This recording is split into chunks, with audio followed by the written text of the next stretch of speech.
Now, Dr. Kyung-Nam Shin, Assistant Director General of GGGI, is kindly sharing with us his opening remarks. Thank you, Laura.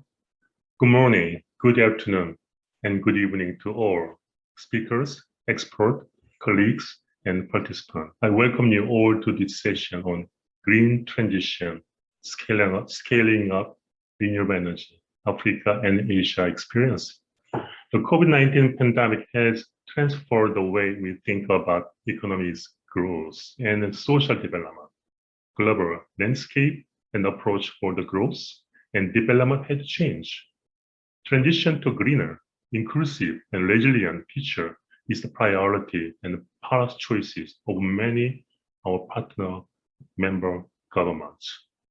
Many developed and developing economy countries are using this as an opportunity to increase energy access through renewable energy use and to foster economic growth. Currently, the global renewable energy generation capacity is 3,064 gigawatts, with capacity increase of 257 gigawatts, 9.1% growth rate alone in 2021. Interestingly, Asia accounted for 60% of new capacity last year. However, Africa has 60% of global solar energy resources, yet it only has 1% installed solar PV capacity. Solar and wind energy projects are now becoming commercially viable and competitive with the conventional fossil fuel-based project. However, floating solar, offshore wind, energy storage, BioCNG, among others, are some of the new upcoming technologies with tremendous potential. While the mini grid and smart grid are the most viable solution to provide universal access to electricity, the electrified irrigation pumps are crucial for growth of a sustainable and resilient agriculture sector in Africa. Africa also has the potential to become a leading player in hydrogen, green ammonia made from renewable energy.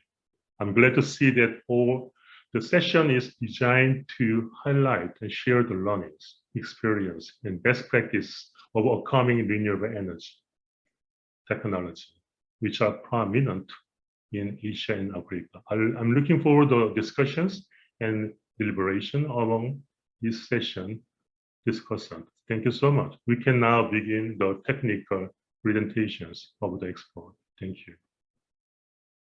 Thank you, Dr. Shin. In the meanwhile, I was reminded here to speak slowly to allow our interpreters to do their work.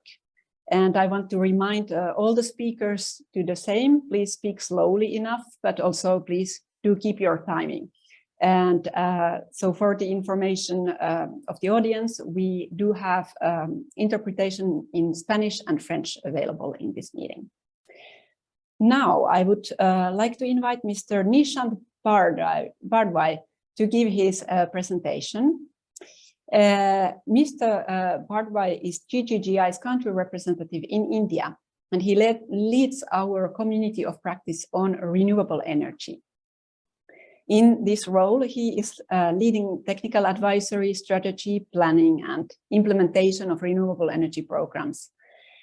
He oversees the development and execution of GGGI's renewable energy engagements at country, regional, and global level. Nishant has worked for more than 20 years on renewable energy systems, on power sector reform, and on green infrastructure finance in 13 countries. He will now give us an overview of green transition initiatives in Africa and in Asia to set the scene for our session. Nishant, please, the floor is yours.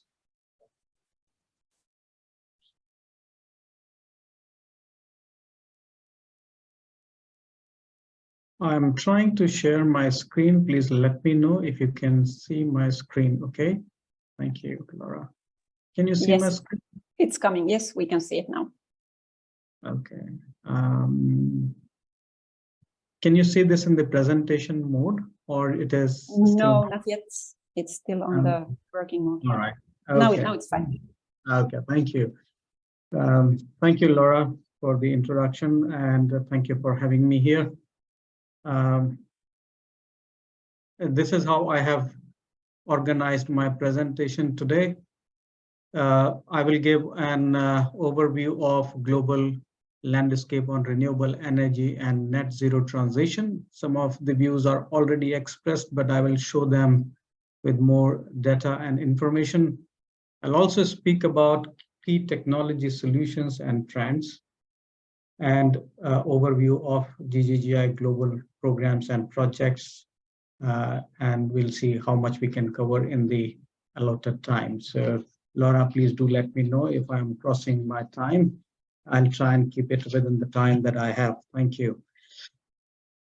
So as you can see from this slide and the figure on the left, that the current global CO2 emissions are about 35 gigatons, the annual emissions, and mainly contributed by energy-related activities and the industrial processes.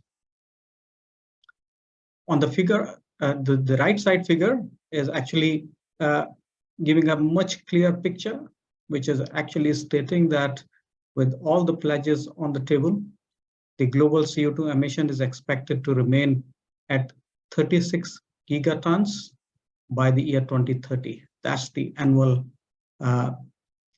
global emissions. However, the trajectory for net zero by 2050 would require reducing the emissions to 22 gigatons by 2030. Clearly, there is a gap in achieving the 2030 net zero targets. Various measures are required to bridge the gap.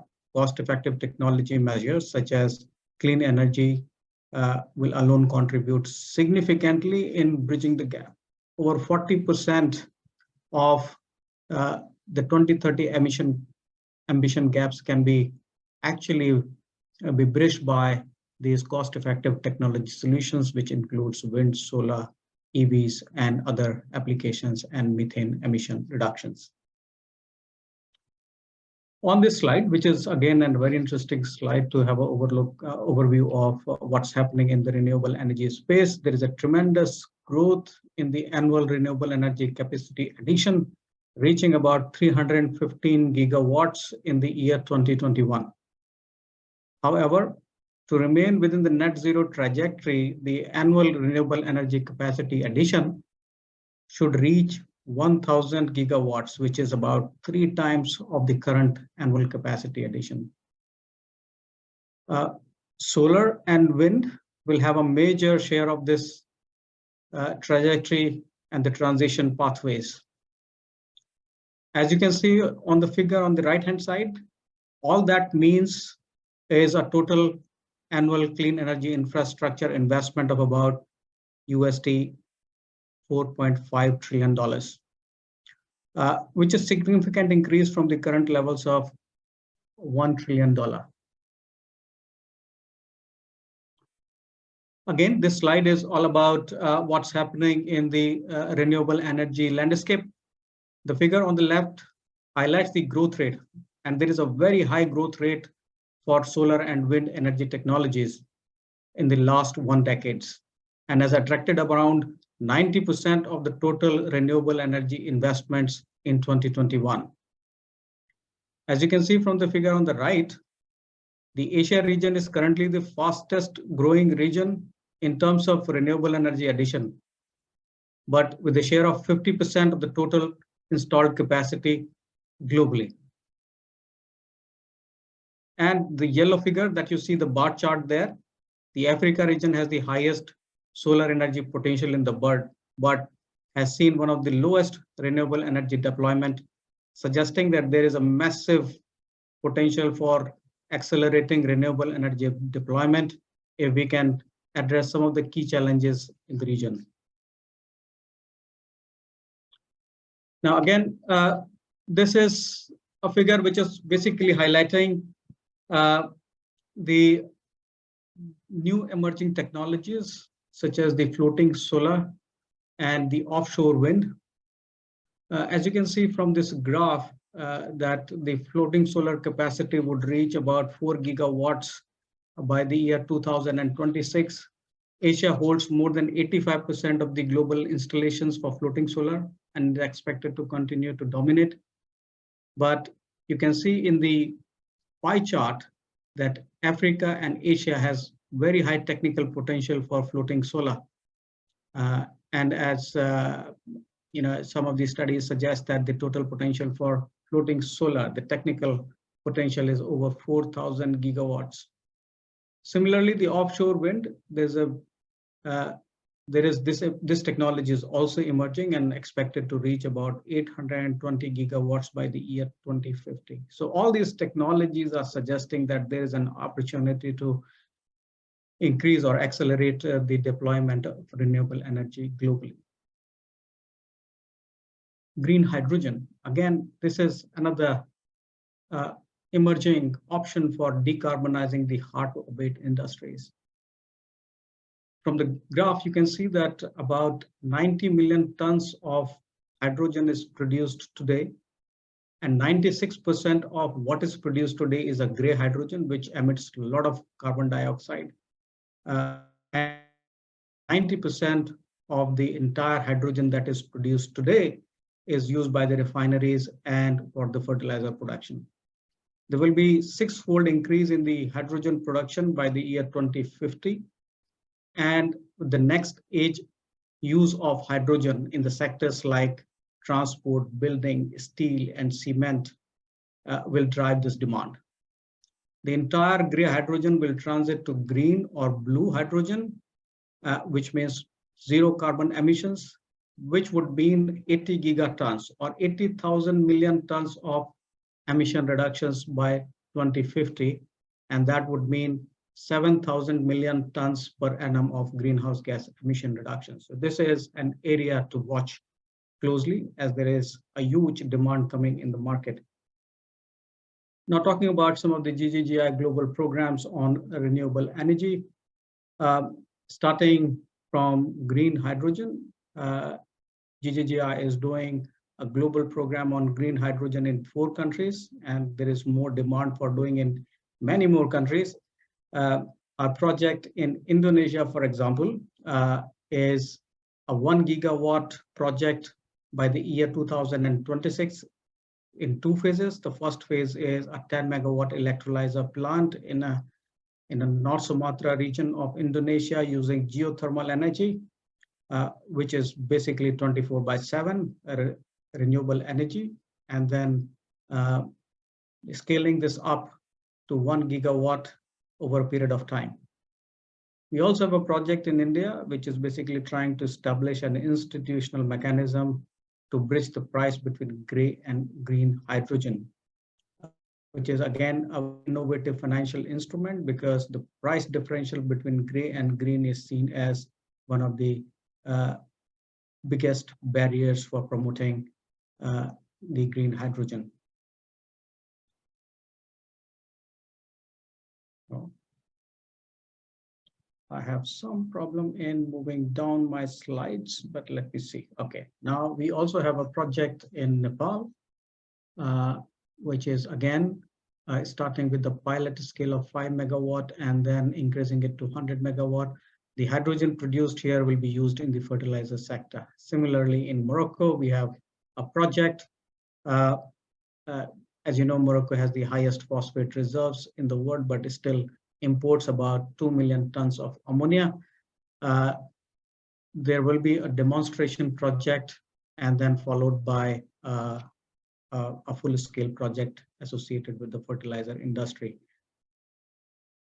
Talking about the BioCNG, GGGI has a global program on BioCNG, or the biological compressed natural gas, or the CBG. These are different names, but this is the same thing. Is a natural gas or the biogas that is produced from agriculture and other organic waste. The idea of this program is to create an enabling environment in these 3 target countries, India, Indonesia, and Thailand. While in India, there is a policy framework that exists to support BioCNG, but still the targets are so big, 5,000 projects by the year 2030. and there is no template for replication. So GGGI is making an intervention to create a template for replication and working with 12 BioCNG projects, working with different stakeholders, creating a business model for replication. In Thailand, it is more about upgrading an existing biogas industry, whereas in Indonesia, the idea is to create a policy framework and then develop a template for replication in Indonesia, because Indonesia is still working on its policy framework for BioCNG. And it's a very promising area. We already have about $130 million on the table to make investments in BioCNG projects in these 3 countries. Solar irrigation, again, this is an area where water, energy, and agriculture nexus exist.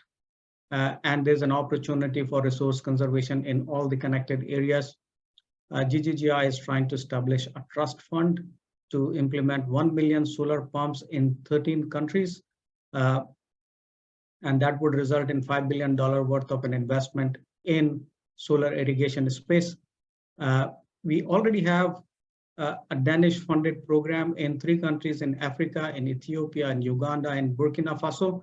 But this is an attempt to create a one approach addressing common challenges across various African countries on solar irrigation. This is my last slide. This is an example of GGGI's intervention in the floating solar space.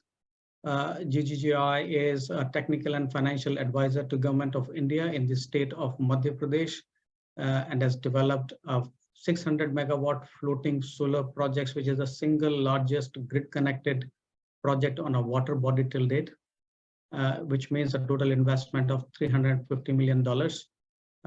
And 300 megawatt is already bidded out to the private sector based on the financial structure that has been developed. Another 300 megawatt will get closed within this year. This is an example of showing that this technology, floating solar, is although upcoming and expensive, but is still possible to be implemented in developing countries. So I'll stop here, Laura, and the floor is yours. Thank you.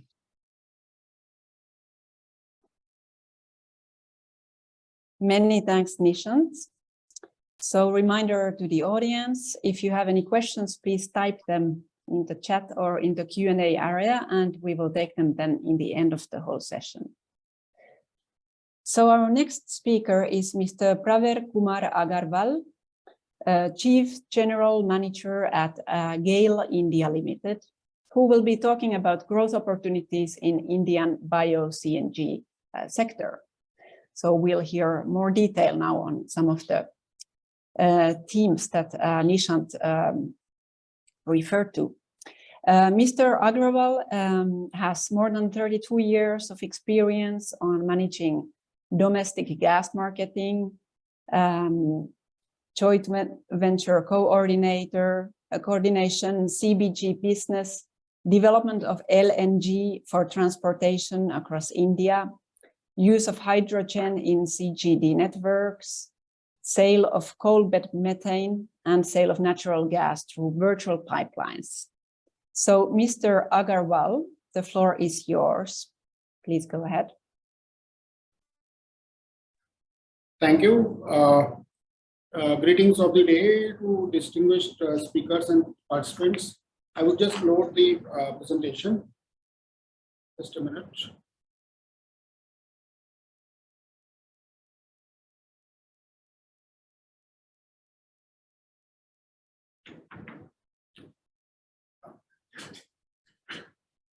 So there are various opportunities in India on biogas, and as we know that in bioethanol field already India has crossed the limit of 10%. So already more than 10% of fuel is on bioethanol, and similar is our target for biogas in India, or BioCNG, we call it next, please. So we are ourselves putting up CBG projects, as well as we are open for various joint venture opportunities, and very soon we'll be having few joint ventures wherein we would be setting up several such plants. This is just one sample of a plant wherein we'll be producing around 5 tons per day of biogas. And so there will be several such plants in very near future. So this is one kind of pathway which we are taking, wherein we would be setting up several plants across India. That is one. Next, please. Second one is, as was also mentioned by the previous speaker, the Satat initiative of government is there, which is sustainable alternative towards affordable transportation. In this, what happens is that across India, there will be almost 5,000 plants, CBG plants, which will be set up, and that whatever biogas will be produced, that will be purchased and at a very good rate. And GAIL has also issued almost 267 letters of intent. 400 is our target by next year. And so many plants will be coming up, and we'll be doing the marketing for them. Next, please. The pricing framework in India is such that it is little better than the LNG prices. So long-term LNG prices, we are paying little more than that in India, so that biogas offtake is done in a very attractive manner. Next, please. So these are the distance. Next.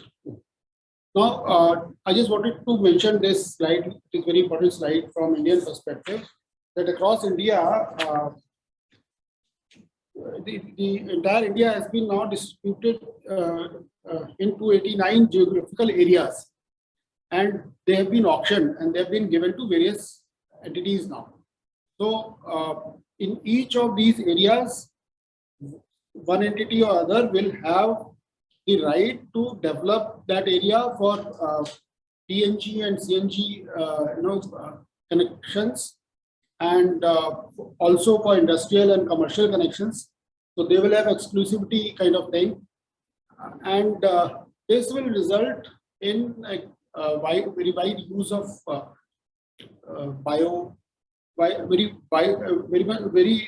huge use of natural gas, and part of that will be from biogas. And this biogas is supposed to be generated in distributed areas, because raw material will be available in at several places across India, and that raw material bio waste will be converted to this biogas, and that will be used up across India. So we have also come up with another scheme. Next slide, please. You can go to next one.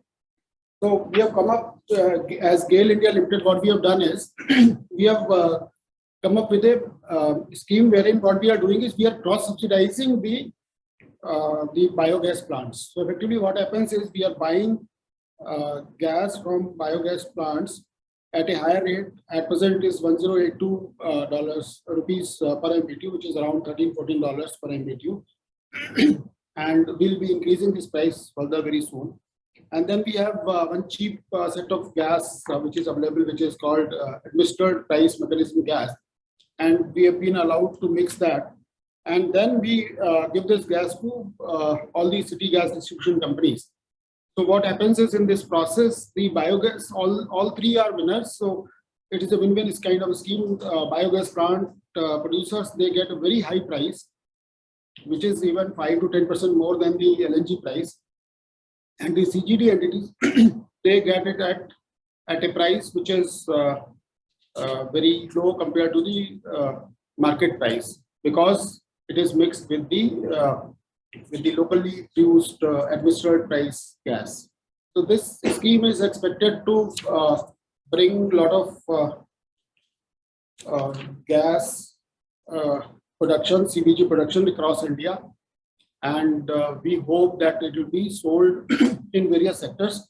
We have kept 3 options of delivery points also. Next, please. So what we have done is, one option we have kept is that this gas can be compressed up to 200 to 250 bar, and put on a cascade of cylinders and then sold to vehicles directly. So this is one option. The second option is that the delivery point is from basically the biogas plant. So instead of the producer carrying away that cascade to the sale point, directly the city gas distribution companies will take it up from biogas plant. So that is the second part B of the same thing. The next one is that the gas will be mixed with the normal natural gas, and through that synchronization scheme, it will go. So best thing is that this is the right time in India, that because across India, as I was telling, almost 289 geographical areas have been made, and within that there will be networks, gas networks within each of GA. And so wherever, even at a remote place, if one puts up a biogas plant, they'll find some gas network nearby, and then they'll be able to sell that gas through this and through the synchronization scheme, which fetches them better price and good offtake for that gas. Next. So apart from these initiatives, what we are doing is we have an initiative called PUNK, which is equivalent of feather wings. So what we are doing is for all the and across the CBG value chain, we are talking to various entrepreneurs, and if they are interested, they can take support from our organization, and we'll be investing in their equity if they want. And so already we have funded, I think, 5 companies, and many of them are doing very well. So this is another initiative wherein we are continuously inviting interest from various stakeholders in this biogas value chain. Next, please. Apart from this, we are continuously on the job for advocacy and policy making, because we believe that this is the best thing which can happen for India, because we have a lot of biomass available across India.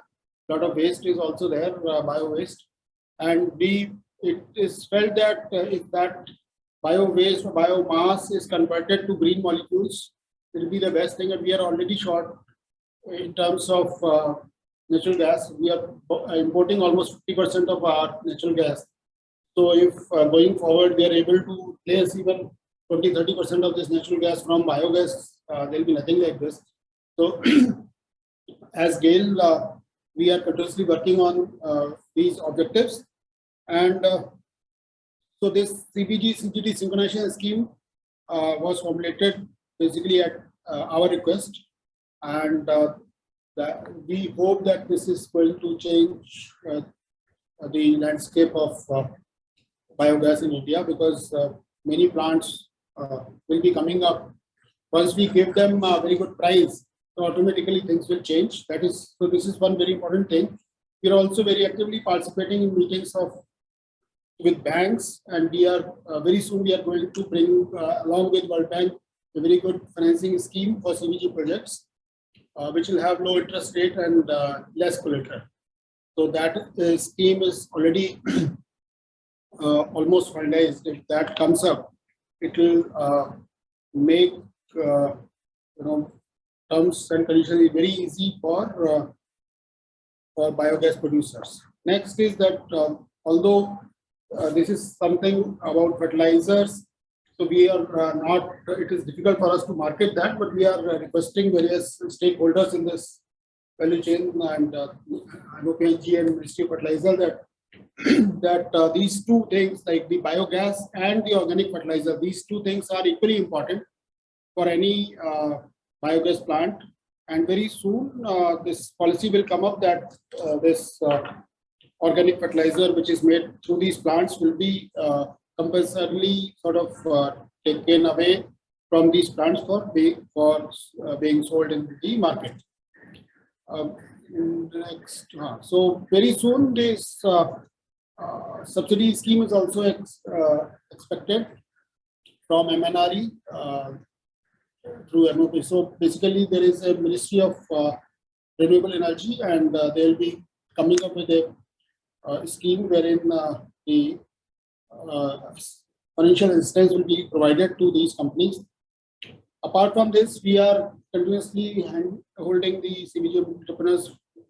Almost every day, we have 1 or 2 meetings with various budding entrepreneurs, wherein we are trying to tell them whatever new schemes are there, the benefits, and continuously we are working on these things so that biogas is going in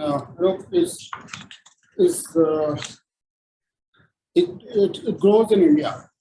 Next is so these are the recent developments. Just I think second last slide from our side. The prices focus is on prices. The prices we are increasing for biogas so that automatically once you find that you are putting up a plant and your return on equity is very good, then lots of entrepreneurs will come for this scheme. So this is one focus area. Second, and the price which is mentioned here, it will be increased further. So this is equivalent to almost $14 per MMBtu, and we are going to increase it to maybe $18 or $19 per MMBtu, which is much better than the long-term LNG price. The second point is about again the fertilizers. So offtake of fertilizer is very important, and we are continuously in touch with these policymakers. MNRE's umbrella scheme, National Bioenergy Program, in principle approval has already been accorded, and it will be coming up very soon. It will be in the public domain very soon, and we are issuing a lot of letters of intents for these projects so that we'll have a handholding with them for 15 years. Next. So this is the last slide from us. And so basically what we are saying is that the commingling of mandatory should be mandatory in CNG transport and PNG domestic sector. Second one is that we are seeking a 15 years extension for this scheme. Third one is CBG blending obligation for CGD entities, which will create demand side market mechanism. And fourth one is actually what we are doing is we are trying to make a fund which will help these companies put the last mile connectivity with the grid. So wherever there is a distance of, let's say, 2 kilometers or 5 kilometers from the plant to the network, so we are trying to set up a fund also for the last mile connectivity for the CBG plants. So that's all from us. There is a very bright future of biogas in India, and this will definitely help, in the environmental campaigns, which all of us are seeking the improvement in the environment. Thanks a lot. Many thanks, Mr. Agarwal. Very interesting. Our next speaker is Mr. Ose Yelkuni, Energy Program Officer from GGGI Burkina Faso.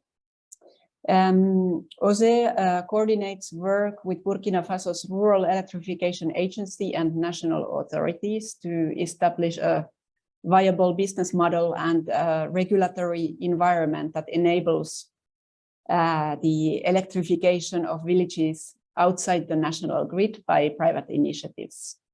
He has experience of research work and as well as working with public and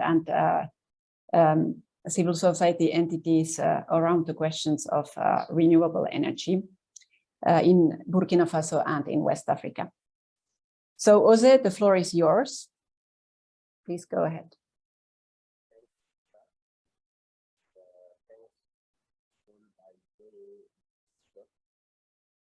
Thank you for giving me this opportunity to share. We cannot hear you.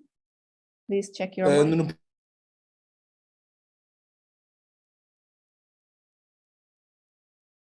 Is it okay now?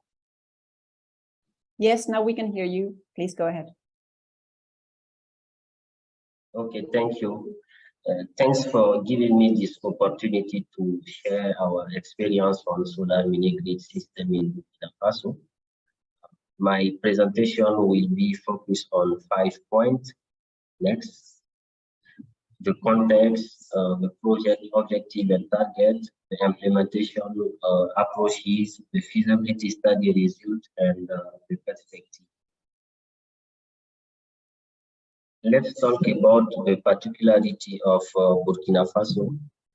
Burkina Faso is a landlocked country where 80 million people live in poverty and 90% of them in a rural area. In terms of access to electricity, you can see that urban area have 60% access to electricity and only 3% in the rural area, corresponding to more than 7,000 localities living without electricity access. You may also note that the cost of electricity is very high. It's about 0.22 to 0.25 US dollar per kilowatt hour, compared to ECOWAS region, 0.18 US dollar per kilowatt hour. Next, please. Why the implementation of solar mini-grid system is an opportunity for Burkina Faso. The image on the right shows the possibility to electrify villages using solar energy. In fact, solar technology has advanced so that now we can use solar energy to electrify remote area. The solar mini-grid system is an interesting alternative solution for quick and easy rural electrification with low operating and maintenance cost. It's also easy to use and environmentally friendly. In view of the challenge, next please, in view of the challenge related to the electrification of Burkina Faso and the opportunity offered by solar technology, we proposed the project to promote solar mini-grid in Burkina Faso with objective to create an enabling business environment and demonstrate commercial and financial viability of providing access to electricity for vulnerable people.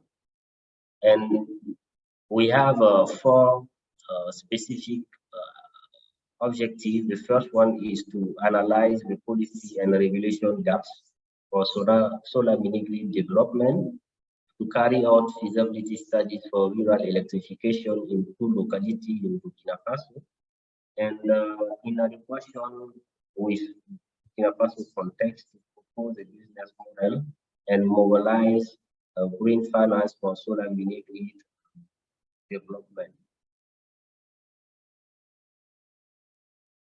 The state commitment and its adoption will ensure the sustainability of our projects. That's why, in terms of implementation approach, we have established a partnership with the National Agency for Renewable for rural electrification and the Ministry in charge of energy and the Ministry in charge of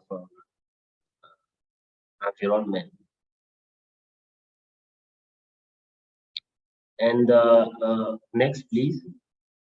First of all, we have set up a criteria with the support of the National Agency for Rural Electrification to select 7 localities according to the criteria. And after that, we carry out a field mission to assess all the selected localities. And this assessment allows us to choose 2 best localities for the feasibility studies. The 2 localities are the locality of Ledere in the central-north region of Burkina Faso and the locality of Zogo in the north region of Burkina Faso. Next, please. To ensure that we will achieve all the results of our data feasibility study, we have set up a technical committee to guide and to review and validate the result of the feasibility study. And the feasibility study is composed by the policy and regulation gaps analysis, the technical study, economic and financial analysis, the business model, environmental and social evaluation, and the gender impact analysis. Now we will talk about the result. Next, please. In the locality of Zubo, the size of solar mini-grid system has been estimated at 290 kilowatt peak for a production of 660,000 kilowatt hour per year, and about 601 households and income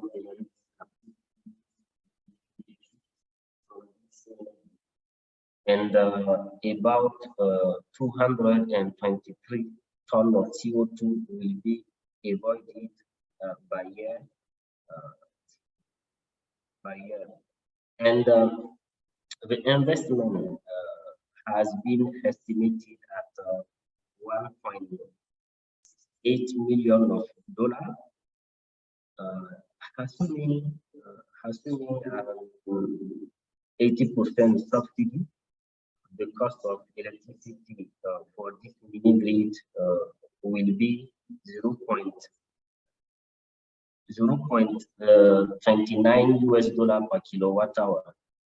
And if we compare this price to the selling price imposed by the government of Burkina Faso, we can say that it will be difficult for private sector to make a profit with this kind of investment. Next, please. In the locality of Ledere, the size of solar mini-grid system has been estimated at 200 kilowatt peak for a production of 397,000 kilowatt hour per year. About 272 households and income generating activities will benefit from this energy, and about 153 tons of CO2 a year. The investment has been estimated at $1.1 million, and assuming 80% subsidy, the cost of electricity will be 0.31 US dollar per kilowatt hour. And if we compare this price to the selling price imposed by the government, we can say that it will be difficult for the private sector to make a profit. Next, please. In terms of policy and regulation, the study found that there are no specific regulations for solar mini-grid system, and the price of electricity at the national level is standardized. There are existing subsidy for diesel mini-grid systems. It's about 80% for fuel and 100 for food. But for the solar mini-grid system, there are no subsidies. And the right business model to scaling up solar mini-grid system in Burkina Faso is the public-private partnership. And about more than 90,000 9,000 people will benefit from this investment, and about 52% of women of them will benefit. As a perspective, next please.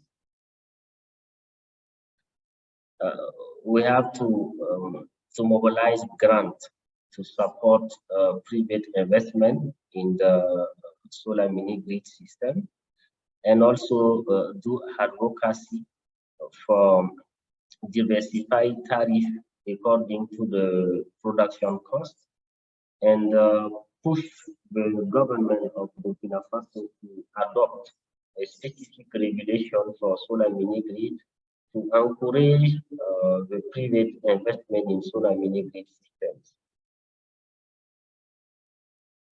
Thank you. Thank you very much, Jose. The next speaker is Mr. Seta Verorborn, the Asia lead of the Energy Transformation Initiative at Mott MacDonald. His current role is Solar Account Leader for Northeast Asia and Asia Energy Transformation Initiative Leader. He's responsible for developing strong and robust client relationship and developing Mott MacDonald's energy consultancy business in the region. And he will now be telling us about powering communities with aquatic resources. Please, Mr. Seta, the floor is yours. Thanks for the nice introduction, Laura. Can you hear me and see my screen? Perfectly, thank you. It's all good, thanks. In terms of aquatic renewables, I'm just going to share some of the case studies of floating solar and offshore wind project in Asia, because this would be also applicable to other regions as well. Just quickly, for those who haven't heard of Mott MacDonald before, we are a global consultancy firm. Around the world, we're helping our clients create new infrastructures for transport, energy, water, and buildings.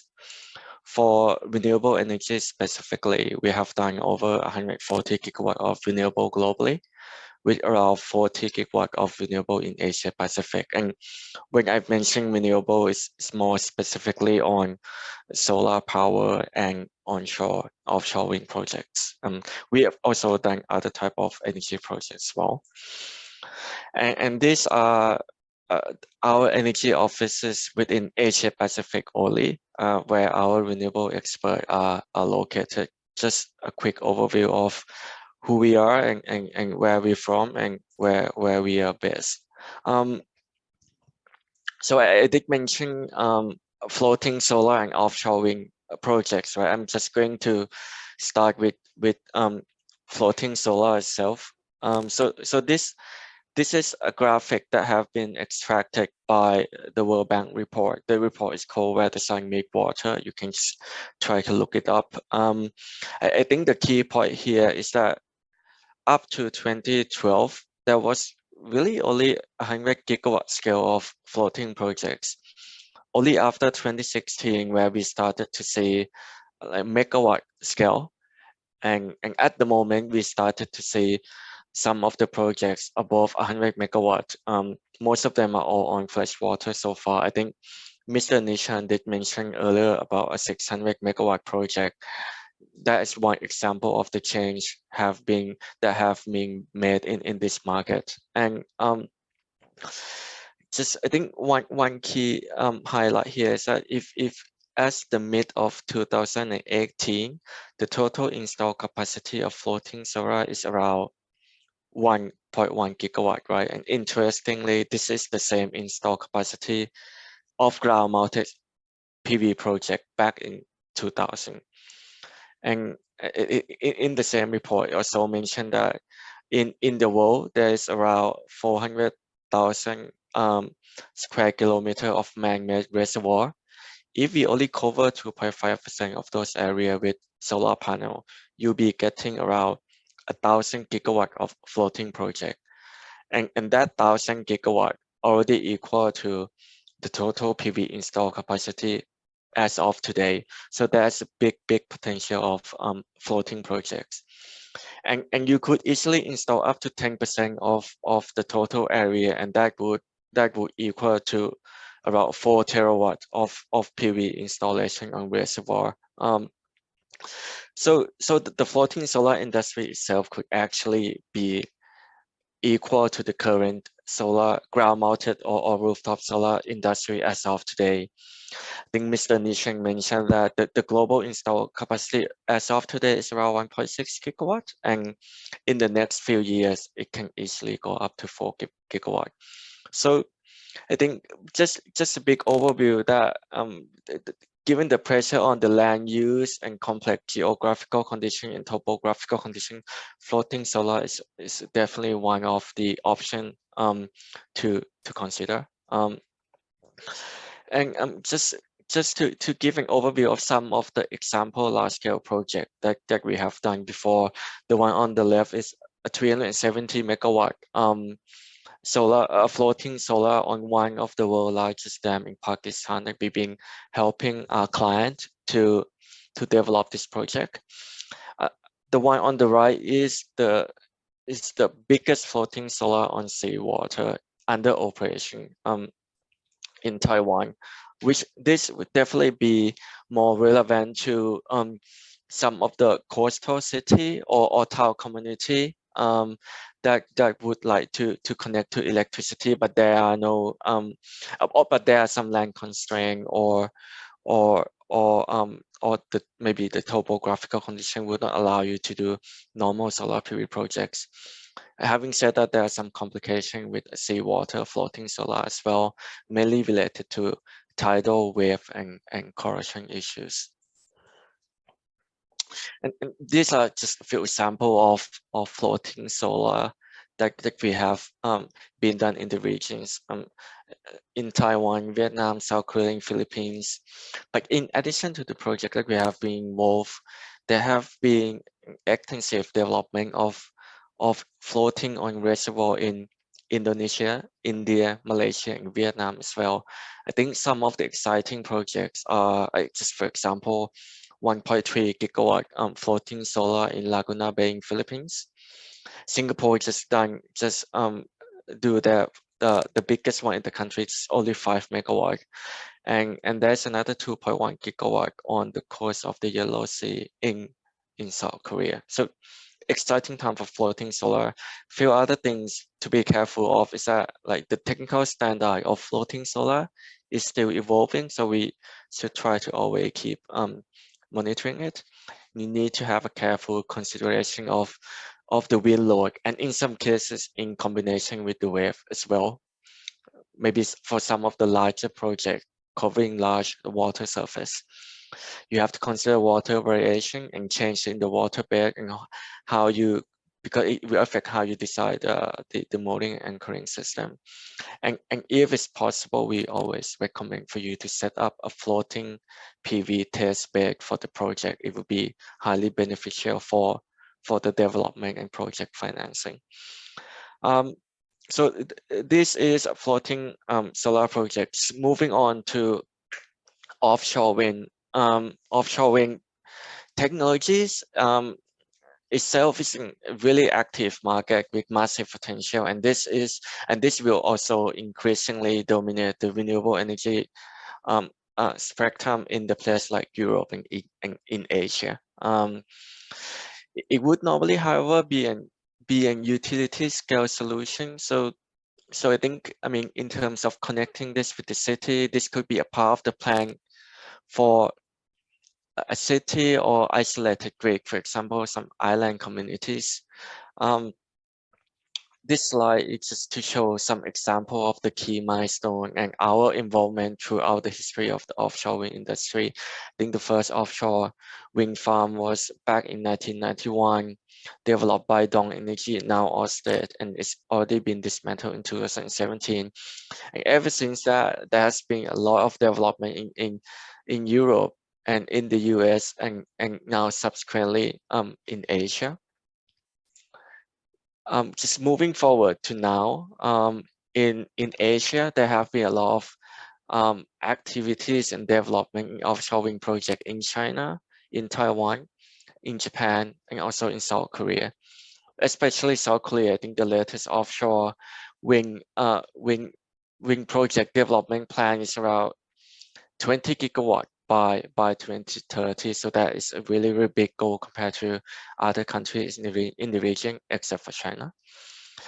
So the global capacity of offshore wind farm is around 50-60 gigawatt at the moment, and it will expand to around 600 gigawatt by 2050, the global number, with the biggest growth in Asia of around 12 to 16% per year. I think this is in line with what have been discussed earlier. China is still the biggest player in the region, following by Taiwan, Korea, and Japan. But there are a lot of perspective on potential countries in Southeast Asia, especially in Vietnam and Philippines as well, and also maybe in Indonesia and Thailand. With Mod, we also been talking about to some of the city level developer on how do we connect offshore wind projects to their city as well. So in terms of challenges, based on what we have seen in our projects, I mean, we have to admit that offshore wind is a highly complex project to build with a lot of physical and contractual interfaces and challenges. So I think a couple of things to be aware of is that there are massive constraint in the supply chain at the moment. For example, subsea cable, vessel installation. So you need to have a lead time to try to contract or order this equipment or vessel installation. For example, there are some of the localization issues, for example, in Taiwan, and most of the knowledge of developing, constructing, operating offshore wind project are right now in Europe. And so we have to make sure that we do have some of the people that do have that European experience within our team to build a project in Asia or in other regions. The contracting strategy is important because normally multi-contract strategy. So we have to make sure that works will be assigned to the most competent contractors and with detailed interface metrics. We have to well plan the ground investigation for all the wind turbine locations to make sure that it will not have the effect after the design or the beginning of the construction phase where it would significantly cost the project more. And it's also quite important to include the O&M aspect, or we include the O&M contractors or O&M team from the design stage, just to make sure that the design will take into account the long-term O&M strategy as well. So these are some of the challenges. There also have been some discussion about the potential link to green hydrogen as well, to make offshore wind more efficient and allow for energy storage of surplus energy. However, this needs some policy changes to drive demand in some of the heavy industry, for example. So just to wrap this up, I think these are the only aquatic options, but the majority of the renewable will still remain land-based, and I think this aquatic renewable will be interesting complementary solutions that we have to be aware of when dealing with land constraints. And I think the technical solution, I think it's just a small part of a successful clean city plan. And because there are other aspects as well, for example, collaboration between national and local government in order to have a net zero city or green city, for example. I think that's all for me. Thanks. Thank you so much, Seta. Very interesting, all this. I'm sure people will have questions soon. We still have 2 more presentations to go. In the meanwhile, you can write questions in the chat, and we try to take as many as possible. So our next speaker is Mr. Bimbola Banjo, a partner at PricewaterhouseCoopers. And he will be presenting perspectives on renewable energy technologies and solutions to promote green transition in Africa. He is the finance advisory leader for PricewaterhouseCoopers in Western Africa and has over 18 years experience in providing assurance and business advisory services to clients. So please, Mr. Banjo, the floor is yours. Yeah, thank you. And first of all, thank you to GGGI for inviting me to speak. Greetings from Nigeria, and very quickly, I'm going to go through these slides to talk about what Africa is doing in the renewable space. Stock.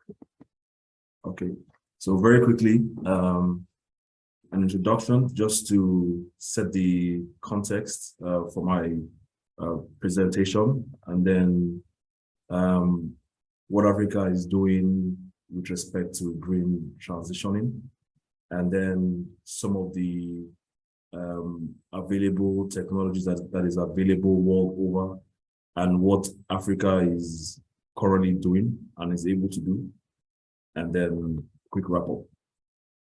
So very quickly, it'd be difficult to go through this without sort of looking at Africa at a glance, right? So that way we can put the rest of the session in proper perspective, right? So Africa is a continent with about 1.4 billion people. We're making it the second largest continent with respect to human resources. Sorry to burst some bubbles, but Africa has 54 countries, and it's not a country in itself. And then the largest cities in Africa are actually Lagos and Cairo. Lagos is the business capital of Nigeria, and Cairo the capital of Egypt.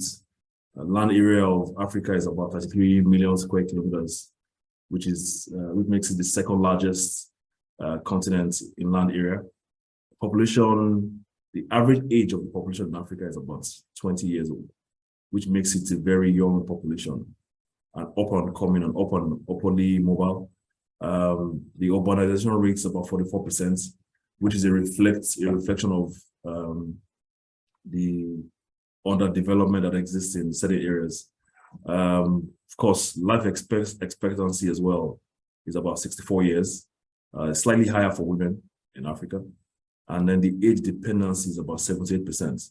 Just some clarification there, about 98%, about 96% of the population in Africa is below the age of 64 years old, right? So pretty much about 96%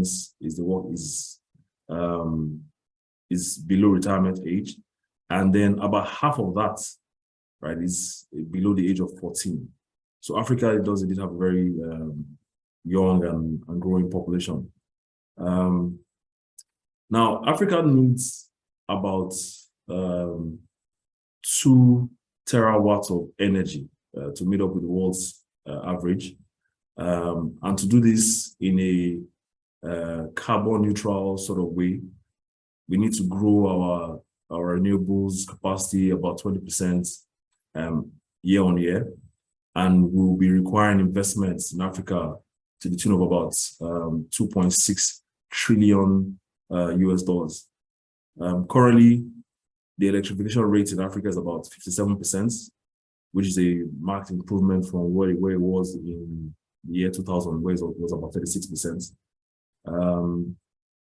Out of the 600 million people who don't have access to electricity in Africa, about 472 reside in rural areas. The primary form of electricity generation is from fossil fuels, and 25% comes from renewable sources, primarily hydro. Of course, recent shifts in the renewable space gives a lot of credence to solar and wind powered sources of energy. Hydrogen is also big on the radar, but so far hydrogen is more, we're talking more of gray hydrogen. There's a very big outlook around how we can leverage green energy, green hydrogen as one of our energy mixes. Of course, green hydrogen costs about 3 to 5 times as more when you compare that to gray hydrogen. But primarily, hydrogen is used in the ammonia production, which is a very key component for food security in Africa. Now, talking about the penetration of renewables in Africa, basically we're saying that fossil fuel takes about 74%, wind and solar take about 8% within the renewable space. And of course, we're talking about, to meet the $2.6 billion mark, we're talking about $2.6 trillion mark. We're talking about annual investments of about $100 billion per annum. So this is the scale of the investment that is required. Is required for Africa to actually continue to grow its renewable agenda, right? To meet with the net zero objectives by the middle of the century. To a large extent, about 25% of all the power generated in Africa came from renewable resources, right? But I mean, it's worthy to note that the most significant part of that generation was hydro, and that actually comes from the Central African or Central and Eastern African bloc within the territory. And Africa generally has about 37 gigawatts of hydroelectric installed capacity, and with the potential to generate about 2 terawatts within the continent in hydro capabilities alone. Now, some of the key factors that have driven the outlook of the energy space within Africa. Mr. Right? Pancho, sorry to interrupt. Please, you have about 2 minutes left. We are mindful of time. All right. So I'll skim through very quickly. Right. So of course, the Paris agreements, which all 54 African countries had a part or signed up to, the COP26, which held last year, right? And of course, we have that coming up in Egypt in a few weeks' time. COVID-19, that was a major disruptor for us in Africa because, to a large extent, over the last 10 years, renewable energy had grown by about 20% each year. But there was a slowdown in the last 5 years owing to disruptions from COVID-19. And of course, the Russia-Ukraine war as well has seen Africa begin to build additional fossil fuel capabilities in order to meet up with the growing, albeit short-term demand for natural gas. So the questions will be around what happens to all of our investments in the medium to long term. Right. Of course, we're all aware of the growing benefits of renewable energy for societies, building new skills in Africa, the much needed skills that need to be built in Africa.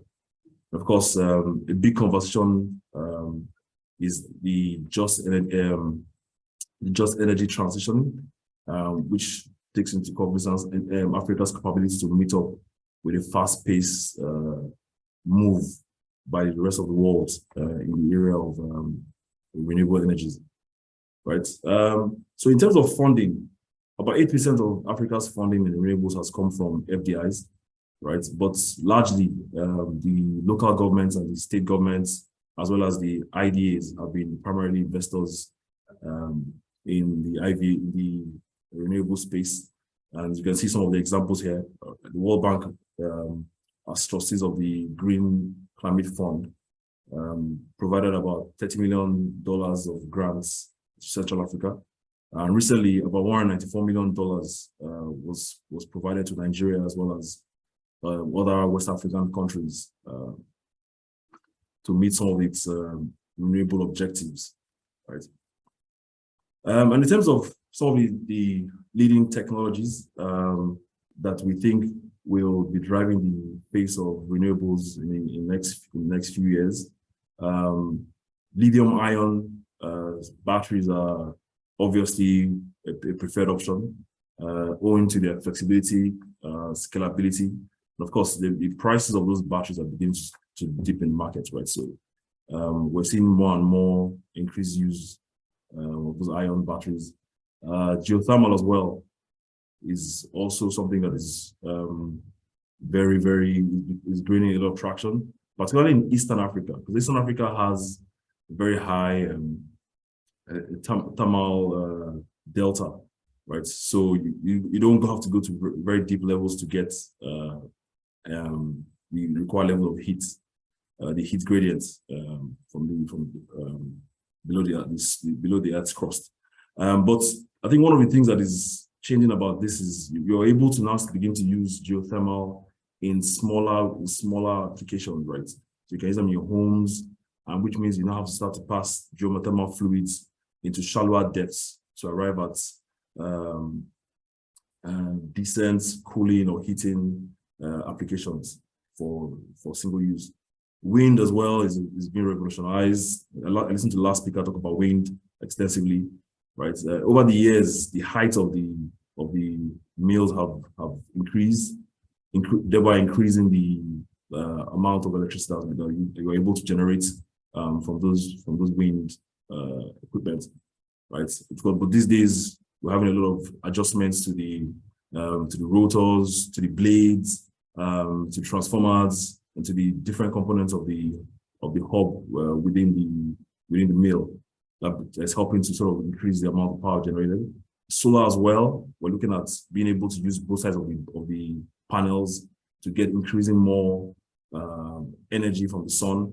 We're also having automated systems that can adjust to the irradiation required from the sun. So obviously the panels tend to move to where they get the highest irradiation index. Hydropower as well. So apart from building like natural dams along river basins, we're beginning to talk about piped hydropower. So building electric power from piped water flows. So I think this is a very key thing. And I think for Africa as well, hydropower also portends something that helps to manage some of the social or the climate catastrophes, right? Because in recent times, the floods that have happened worldwide. Excuses, Mr. Banjo. We are unfortunately approaching the timeline for the whole webinar, and we still have one more speaker. Would you like to wrap up with one or two conclusions, possibly, and then we unfortunately have to move on to the next speaker? All right. So thank you. Just in conclusion, right? Renewable energy has grown by about 20% and continues to grow in Africa. Different regions within Africa have varied. They have varying renewable energy potentials owing to the different geographies within Africa. Adoption of renewable energy will result in great economic benefits within Africa. Now, I think one of the key things to mention here is that funding plays a very big part in Africa's ability to catch up with the rest of the world with respect to renewables. Africa, as you know, contributes about 4% to the global carbon footprint, and we have not industrialized as a result, right? So it is very important that the funding is available to enable Africa catch up with the amount of investment that is required, right, to meet up with some of its net zero capabilities. And there's some quick questions to ask, to be raised here, right? The pace of transition. What pace of transition can Africa really afford, right? How can Africa better leverage international partnerships and technology as it begins to innovate? And is it possible for Africa to leverage some of its current hydrocarbons of fossil deposits to meet up with the pace, the high pace of energy transition. Thank you very much.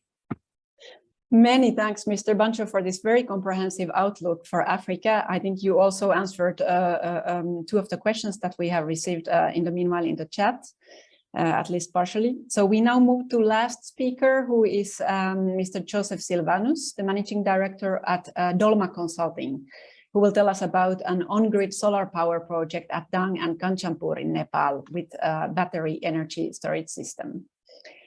He is a career banker with deep working knowledge of financial markets in emerging markets. So we will continue now hearing a bit more detail about the financing side of things. But please, Mr. Silvanus, try to be quick. We can go 5 or 10 minutes past, but not too much. Thank you. I realize I'm keeping you guys away from your break.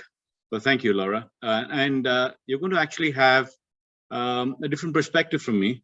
I'm sorry I'm not able to get this into slide share mode, so we'll just go ahead with this. Somehow my controls are being warped. I'm taking this call from Kathmandu in Nepal. We're going to talk to you about how to develop solar on-grid utility scale. And you will compare this with some of the conversations that you've seen in Africa, etc., Asia. No longer grant money is available in totality. We're a commercial developer, and I'm also going to talk to you about the funding and how do we manage and how we create the special purpose vehicles. A little tweak on the Dolma Group.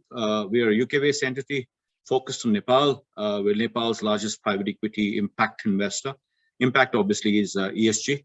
And therefore we connect a lot of DFIs and long-term blended capital to come into most of the projects that we do. Dolma Himalayan Energy is the one that we're going to talk to you about. Good team on the ground, reasonable traction of projects that have been delivered. I think it is what it is. We are generating utility scale, grid connected, battery backed up for the first time ever in Nepal. So this is BESS technology that we're bringing into the country. It's innovation. The cost of the battery, please remember, has dropped tremendously, and it makes commercial operations possible. None of the funding comes from grants. Maybe we want to do 700 megawatt hours in the entire of Nepal. Nepal, as just a contextualized nation for you, is a small country between India and China. It doesn't have a sovereign rating, so people really don't know the cost of doing business in Nepal. But reasonable amount of FDI, and it's typically a hydropower location. We can typically generate maybe 40,000 megawatts of power, but currently 3,000 are being produced, another 6,000 under production. Solar has got a cap on public policy at 10%. We're trying to utilize that cap and drive the complementarity in terms of solar with hydro. I think the projects are underway. This is a potential locations where we're setting up this project. It's very complementary. I want to talk about how do we really do this? We as a private sector developer, this is not a PPP. This is straightforward commercial investment. We have to have a decent IRR for the investors. The project vehicle will see some amount of blending, a minimum concessionality of 10% at least. Convergence, which is a blended finance capital fund out of Toronto, Canada, is coming first. They love this kind of programs, especially given the impact. The impact is huge because even from the first phase of this project, we'll be taking out maybe 250,000 tons of CO2. And by the time we're done, in Nepal, we'll be doing 1.5 million tons of CO2 taken off. We've realized that given the soil quality, and my colleague earlier talked about dual purpose of the land, we are bringing agrovoltaics, which is very interesting. We don't want to throw the farmers out. We want to work collaboratively with them. And therefore, we want to create cooperatives wherein they work in communes, work below the solar panels. It's an additional cost. It'll cut down on our IRR. We have to be very careful in terms of, how do we bring them in? How do we blend them in? What are the roles and responsibilities that we provide to them? So agrovoltaics is certainly an opportunity you must all consider, and I'm sure you all are looking at it, because in Asia, and especially South Asia, there's a lot of landless farmers. And if we are ultimately going to be an impact company, and the project has to deliver impact, we have to see ways and means to mainstream them and work with them. So these are just called out on the technology. Technology, it can be delivered. The issue is commercial and financial viability and sustainability long term. Nepal doesn't have dollar PPAs. The power purchase agreements last for 25 years. It's in local Nepali. So we have to be careful about hedging. We don't even have hedging out here in Nepal, like most metro markets. So if you have to hedge for the first phase, $150,000, $150 million of investments for a 25-year PPA, which is denominated in local currency, it's a huge ask. So these are some of the commercial aspects that you'll have to keep in mind. I can only tell you, and I cannot share the IRRs that we are projecting. It's very interesting, but you have to have a way to deliver some of these capitals in a very blended fashion. Our future projects obviously are in the area of the renewable energy, electric vehicles, green hydrogen. People spoke about it earlier, so I won't allude about it. We don't have a single urea or fertilizer plant in Nepal. Everything gets imported. Our import bill is around $1.5 billion every year just on fertilizer. So if we can use surplus hydropower or solar energy green to get green hydrogen and thereafter green ammonia and urea, maybe certainly an import substitution element that we can consider. In the interest of time, I will stop here, Laura. Thank you so much, and your presentation is very much appreciated, as is the insight of all of our presenters today. So we were planning a questions and answers session, but the time is short.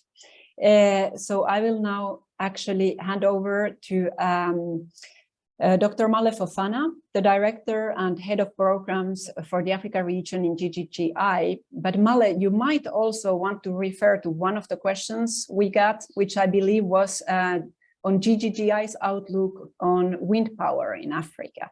So over to you, Male, please.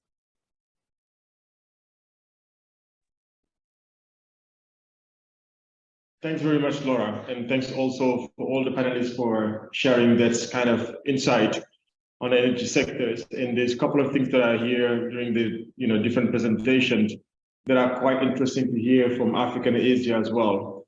So I will say that solar PV and wind power are spreading around the world, and we all know there's a lot of potential for these developing countries, especially in Africa and Asia. And the question, and I think Nishan mentioned that at the beginning, is that how we can accelerate renewable energy deployment, because some of the technology already proven. Now it's about having the right business model that can attract mostly private financial sectors, but also what are the implications of the public sector to put the enabling environment for them. We also hear from Jose from Burkina Faso, from the result from the pre-feasibility study from the private sector, level of attractivity of the product is not really viable in a certain way, right, due to the pricing issue regarding Burkina Faso. So with that said, it's quite important to have a look on what are the right business model to scaling up and accelerate, that potential in Africa. That's one. And the second is when it's come to the new, let's say, technology or new alternative that we mentioned that have a lot of potential, green hydrogen, floating as well. What are also the right business model that we put in place to really make involvement in the private sector? And that also put at the role that the public sector can play when it's come to putting the right incentive, putting in place the right pricing system, enabling environment that can also de-risk the mechanism for private sector to be in. And at the same time, also looking for the financial sector side, how they can play a critical role on that particular element. So I think there's a lot of potential, a lot of conversation that we can learn from different countries, and that's why we have the GG Week and the GG platform as well. But what I can say as well is that that can be really, important to integrate also the green job aspect, as we know that the energy sectors will also imply of 122 million people as a job until, for 2050, which is a huge and large potential to size. Now, the question is how we can put in place again the right business model for it. So I think it's really interesting to hear the different perspective. What I can say is that, that learning process should continue, because we hear a lot from, Nepal, we hear a lot also from, the Pricewaterhouse landscape for Africa, Nishan, what they did in different countries as a business model. So I think it's really good to hear, from there how we can just really, accelerate the deployment, because it's quite important, and then move forward with the right financial mechanism and policy in place to enable that. So with that said, I would say thank you again for joining, and thank you also for sharing those perspectives. And I wish you also best for the remaining days with the DG Week. Thanks all. Many thanks, Male. So now on behalf of GGGI, I would like to thank the presenters for today's presentations. Your time and expertise shared today are very inspiring, and we hope this event for its part advances also the dissemination of these approaches and lessons learned. I would also like to thank all our audience for joining this event. You may check out the upcoming events of the GGG Week 2022 on our website, www.gggi.org. The recordings also of all these this week's events will be uploaded on this website later on. So thank you very much, everybody, and have a nice day. Thank you.